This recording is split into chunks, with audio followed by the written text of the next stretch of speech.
nitamkapo jina hilo, ngome nyingine sina. Jina la Yesu, jina la Yesu, jina la Yesu, ngome yangu. Nitamkapo jina hilo, ngome nyingine sina.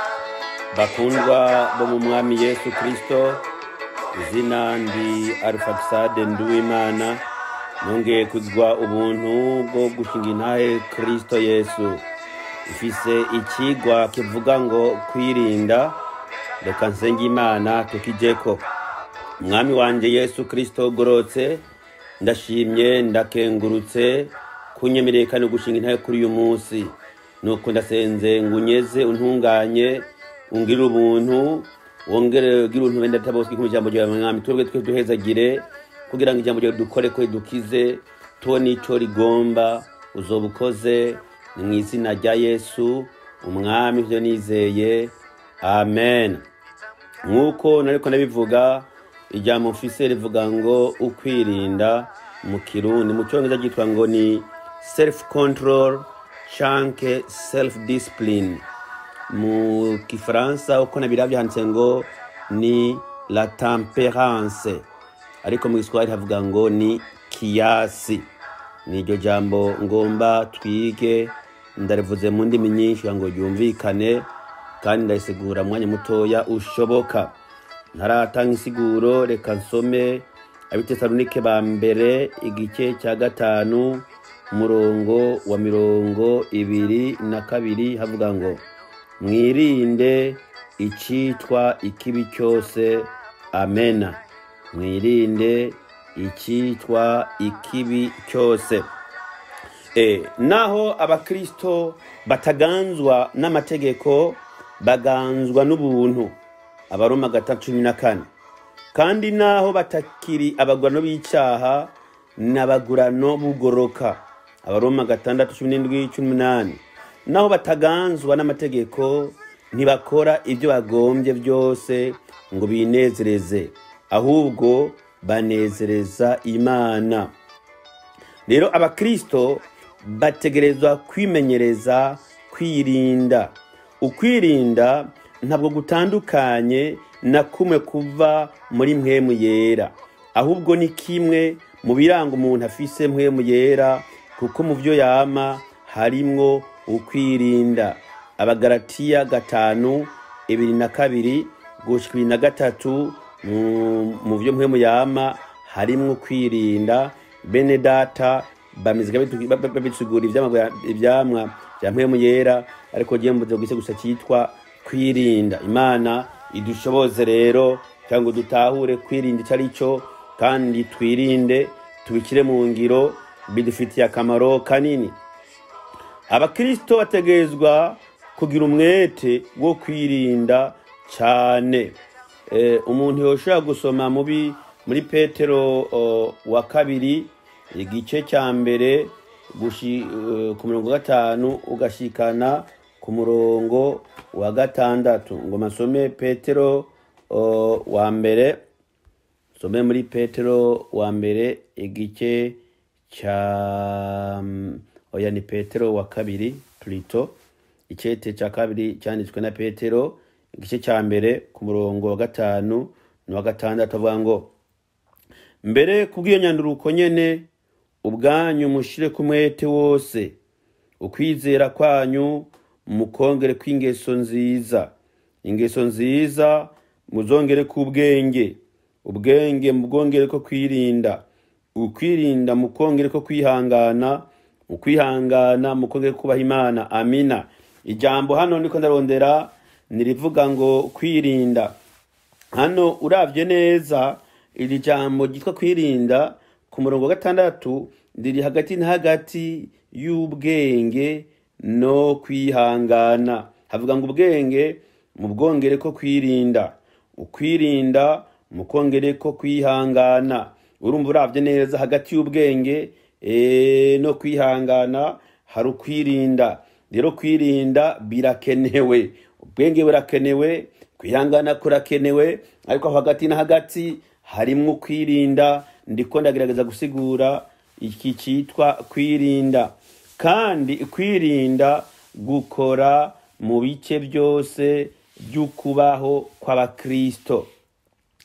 Ibice byinshi shino tarangura biheze, ariko ndavuga bikeya mu byo dukwiye kwirindamwo. Dutegeza kwirinda mu vyiyumviro. Abikorinto ba kabiri 10:5 uza gusanga hatwereka iryo jambo. Kandi tuza kwirinda mu byo twita feelings, uko umuntu yiyumva. Tuza kwirinda. Abalewi 19:17-18. Petero wa mbere 2:11. Ingene umuntu yiyumva agerategerezwa kuvyirindamwo, kuko bitabaye ko oye hoho umuntu egome yogarukira kureba. Mwirinde ibyifuzo by'umubiri bigwanya ubugingo. Icyo oye tugomba kucibuka ko tugomba kwirinda ibyifuzo vy'umubiri bigwanya ubugingo. Tugomba kwirinda mu kuvuga kwacu.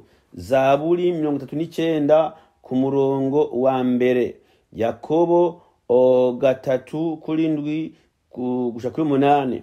Tugomba kurinda indimi zacu, tugomba kurinda imvugo zacu. Nukuri aho n'ahantu tugomba kwirindira. Nka Zaburi 39, reka ndabe ko no hasoma kugira ngo twumve ingene havuga, bidufashe kumenya ingene twirinda. Kuko abantu benshi bavuga amajambo menshi, mu majambo menshi ntabura mu gucumura, mu majambo menshi ntabura mu gucorokwa. Ariko kwirinda rero birakenewe. Ndiko ndavuga aburoro bw'umwe umuntu yirinde. Navuze ngo ni Zaburi 39 ku murongo wa mbere. Uko biri kose Zaburi 39 ku murongo wa mbere. Niko ndaraba muri Zaburi 39 ku murongo wa mbere, ndahasome twumve ingene havuga ingene dushobora kwirinda. Zaburi 39 ku murongo wa mbere, ndiko ndaharondera ngo ndahasome. Zaburi 39 ku murongo wa mbere avuga ngo, naravuze nti nzokwirindira mu nzira zanje, noye gucumura cumuza ururimi rwanje.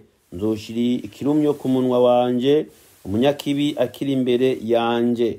Navuze ururimi nukugerageza kururinda, kandi muragashira ikirumyo ku munwa umunyakibi akiri imbere yawe. Aho umuntu agomba kuhirindira kweri, kuko amajambo tuvuga menshi ntabwo yose ari meza. Tugomba kwirinda. Handi twirinda ni mu ngeso zo kurya no kunywa. Singombye kwasoma, ariko ndavuga aho byanditse. Imigani 3:2 no kuri 20. Amosi 6:4 gushika 6. Abanyefeso 5:18. Iki cyo kwirinda reke muconzi kivuga ngo sexual behavior. Aho hantu tugomba kuhirinda gose. Nukuri umuntu abe maso ayirinde. Abakristo bategeza by'ukuri kwirinda muri byose. Hamwe nasoma Bitesalonike ba mbere 5:2 avuga ngo mwirinde icitwa ikibi cyose. Rero ukwirinda kurakeneye cyane mu buzima bw'umukristo uwo ari we wese, utaravye ukwari, utaravye igitsina canke imyaka. Umuntu ateza kwirinda. Abo umwana agomba kwirinda, abo umusore ateza kwirinda, abo umugabo canke umugore ateza kwirinda, abo umutama n'umutamakazi ategetswe kwirinda. Rero iri jambo ntiraba umugumwe gusa, iri jambo riraba abantu bose. Abo umukozi w'Imana agomba kwirinda, abo umuririmbyi agomba kwirinda. Umuntu wese ategetswe kwirinda, kuko umuntu yirinda mu byo avuga, uyo muntu kweri ni wafise inkomezi, uyo muntu kweri ni wafise ubwenge, uyo muntu azoranirwa. Utinze nawe azoga mu mutego. Ukwirinda kandi ntigukenera gusa mu kwirinda gukora ibibi gusa. Hariho n'ibyo twirinda bisanzwe atari bibi. Hari igihe abakristo bategerezwa kwiyanka, bakibuza umwidegembyo bari bafise. Iko niko ijambo ry'Imana rivuga. Hari igihe biyima uburenganzira bwabo kubera abandi. Usomye neza mu Baroma 14:15 16 ubibona na 20 na 22. Abikorinto ba mbere 8:13 ugasimba kuri 10, 23, 24. Reka nsome mu Baroma 14, 15 numve ingene havuga. Abaroma 14, Abaroma igice cya 14, 15 numve ingene havuga. Ndaza gusoma mu izina rya Yesu Kristo. Abaroma 14, 15, simbe 22. Iyo mwene so ababajwe n'ivyurya, ntukigendera mu rukundo wa Kristo yapfiriye, ntumuranduze ibyo kurya byawe. Ikiza cyanyu coye gutukwa. Nsimbire kuri 20, hanyuma na 22 havuga ngo, ntimusenyure kuko cy'Imana kubw'ibyo kurya byose ntibihumanya koko, ariko umuntu ajya imutsitaza azobona ibara. Ni cyiza kutarya inyama cyangwa kutanywa vino cyangwa kudakora ikindi cyose gitsitaza mwene so canke kimugwisha cyangwa kimutera intege nke.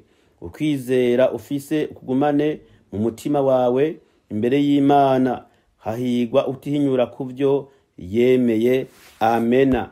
Aya majambo ariko aratwereka kweri usha kwirinda no gucitaza bene data mu byo uvuga, mu byo urya, mu bintu byinshi nk'uko nabisomye, kuko vrema hari mu byo nakwirinda agakora ibyo akoze byose adakontoroye ingaruka bizana. Muri kukwirinda, iyo ukora ibintu urakontorora ingaruka bizana.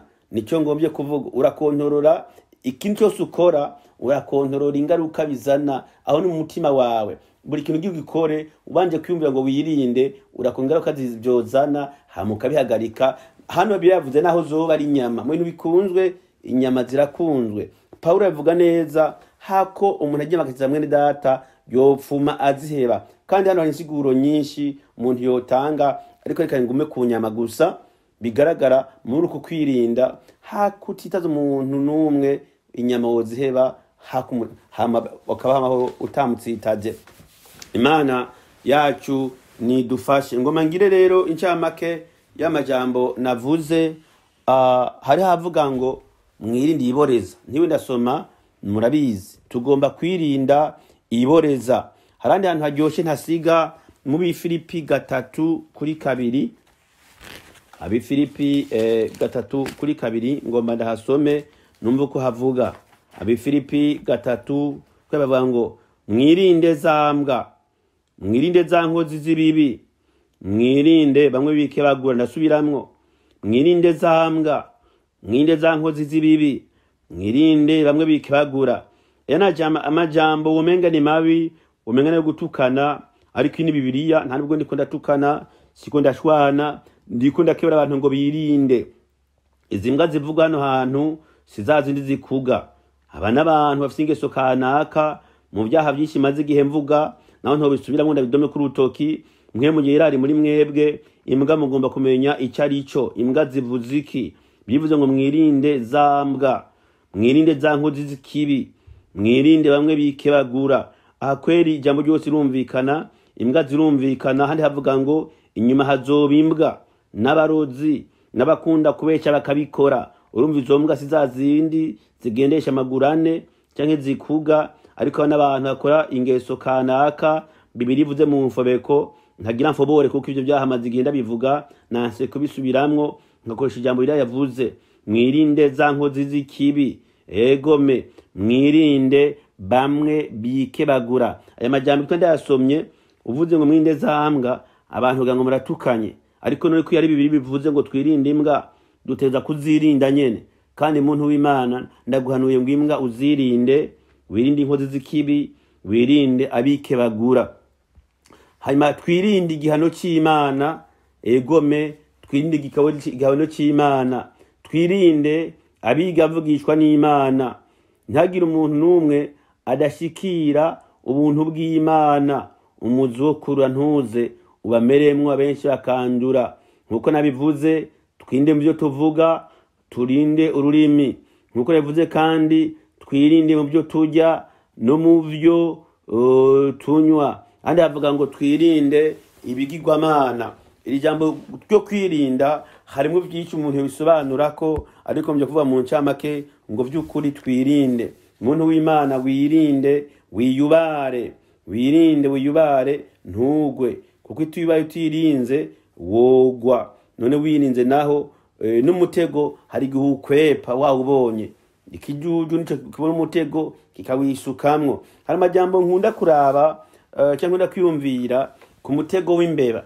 Imbeba zirantangaza, akagamo karafata imbeba, imbeba igafatwa, izindi zikabona ko yafashwe, hanyuma ukengera ugatega wa mutego nyene zazinye zabonye ndi yaguye ko waje ko kadagaca kari kantu zikazigafatwa. Uko niko bandwa mu mutego. Tugiye kwirinda, tugomba kuraba aho abandi bagiriye ikibazo ntitwagirire ikibazo, tukaraba byose byacumuze Samusoni ntibiducumuze, tukabyacumuza abandi ntibiducumuze. Reka nongeshe ko akaririmbo cesenga ryari jambo ryo kwibutsa ngo twirinde, kuko utirinze azoheza nabi. Cyo tuyavyiza by'ukuri tukirinda, cyo ntizoheze nabi, ko nitwirinda tuzoheza neza. Murakoze cyane, murakoze cyane.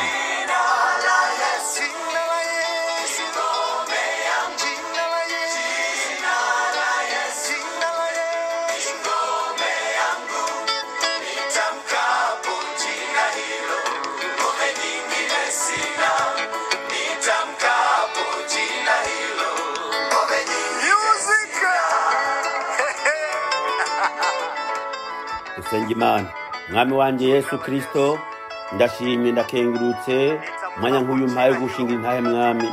Ijambo ryavuze ngo twirinde, ndasenze Mana ubwanje ushoje kwirinda muri urugendo atange kuja mu ijuru, nuko nabindi atabandi bigisha no rugendo umpe kwirinda.